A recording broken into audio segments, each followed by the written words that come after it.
Per scappare dagli agenti della polizia locale che lo braccavano, si è gettato nelle acque gelide del fiume Bacchiglione, finendo poi per essere bloccato e arrestato. L'episodio è accaduto sabato pomeriggio tra Viale Dalviano e via Bacchiglione. Protagonista della fuga un giovane di origini tunisine che, alla vista della polizia locale che stava procedendo a un controllo, è scappato improvvisamente all'interno del parco Padre Uccelli, scavalcando la recinzione dell'area verde. Il giovane ha gettato un sacchetto per poi tuffarsi a sua volta nel corso d'acqua. Per darsi alla fuga si è gettato letteralmente all'interno delle acque del Bacchiglione.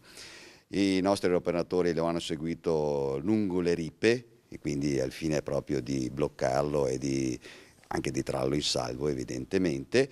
Lo hanno sollevato e hanno recuperato anche la sostanza stupefacente che praticamente era circa un etto di cocaina pura, e per un 350 dosi e per una somma per un valore di circa 18.000 euro.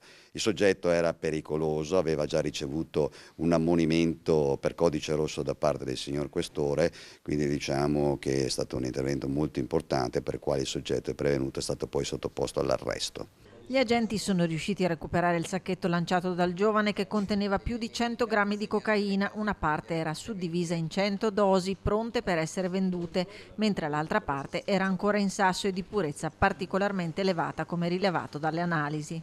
Era droga non destinata a Campomarzo, ad acquirenti in stato di povertà, era cocaina purissima, quindi destinata a persone che se la potevano permettere. E questo è un tema che ci interroga tutti, perché fin tanto che ci sarà chi compra la droga e magari sono persone rispettabilissime e che vivono in città, altrettanto ci sarà chi la vende. Quindi da questo punto di vista serve la repressione durissima nei confronti di chi spaccia, serve anche un'attività di prevenzione, serve anche che non ci siano più acquirenti in città, non ci sia più chi alimenta il mercato della droga.